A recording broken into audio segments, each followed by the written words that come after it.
Olá pessoal, eu sou a Mari Monteiro do podcast Casos Estranhos e agora estamos por aqui no YouTube contando relatos inéditos. Temos relatos meus e também contamos relatos enviados por nossos inscritos e seguidores.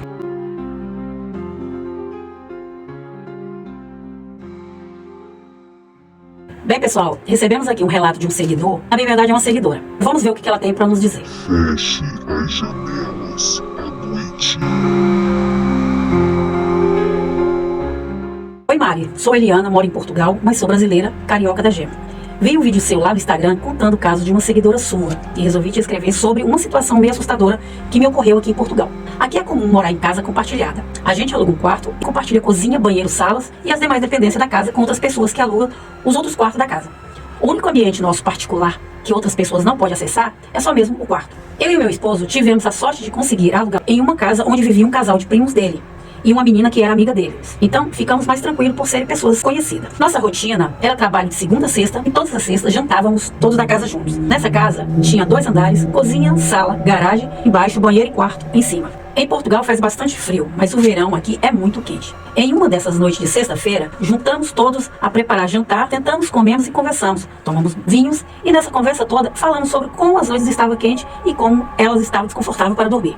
Depois de algumas taças de vinho e muito calor, tivemos toda a péssima ideia de dormir com as janelas e as portas dos quartos e banheiros abertos, porque os quartos ficavam próximos e com as portas e janelas abertas circulava bastante o vento, inclusive pela janela do banheiro que era bem grande. Mari do céu, que noite terrível. Vou fazer só uma observação antes de continuar. Meu esposo sempre dizia que ouvia passos na escada todas as noites e a escada era de madeira e muito barulhenta, mas eu dormia e não ouvia nada, e quando ouvia ignorava, por ser uma casa com tanta gente. Outra observação é que eu sempre tive paralisia do sono, e pra mim é cansativo, mas é comum acontecer quando bebo ou durmo muito tarde. Mas sempre que ela vem, eu fico ali naquela luta e acabo conseguindo acordar. Faço de tudo para não dormir novamente, me sento, vou beber água e espero para tentar dormir de novo. Mas nessa noite foi muito diferente. Logo que eu me deitei, olhei para a janela e falei com meu esposo. É estranho dormir com tudo aberto. Ele riu e foi dormir tranquilamente, e eu fui adormecendo meio contrariada. Logo que eu adormeci, me veio aquela pressão no ouvido. Eu já pensei, não, preciso acordar e beber água. Tentei me mexer, tentei me levantar, tentei gritar e nada. A pressão no ouvido ia e vinha como um zumbido e um peso no ar que eu não tinha sentido em nenhum outro episódio de paralisia do sono. Eu podia sentir o vento que vinha da janela. Conseguia abrir os olhos, mas não conseguia me mover. Eu só via a janela e o reflexo dos postes. Mas como era no alto, eu não vi nada específico, apenas reflexo mesmo. Foram mais de 20 minutos de luta para me mover, mas eu não consegui. Como se não bastasse a agonia da paralisia, comecei a ouvir passos na escada e aquilo me arrepiou a nuca. Eu tentava pegar na mão do meu esposo, mas não conseguia. Tentei ficar calma e me convencer de que os passos eram de alguém que morava na casa, que poderia ter esquecido a água lá embaixo. Mas os zumbidos e pressão no ouvido me avisavam que não era nada amigável que andava naquela escada. Eram passos lentos. Os passos terminaram no corredor entre os quartos. Depois voltou a caminhar e eu percebia que dava passos lentos e parava de porta em porta, como se parasse para observar quem dormia. Quando percebi que o barulho dos passos se aproximava da minha porta, eu me desesperei. Comecei a sentir falta de ar, o vento que vinha da janela ficou mais gelado e eu queria levantar para fechar a porta, mas não dava. Quando os passos pararam, pensei, calma, tá na porta, vai observar e vai embora, como fez nos outros quartos. Mas não, veio uma sombra escura com uma capa como aquela do Zorro e um chapéu preto que fazia sombra no rosto.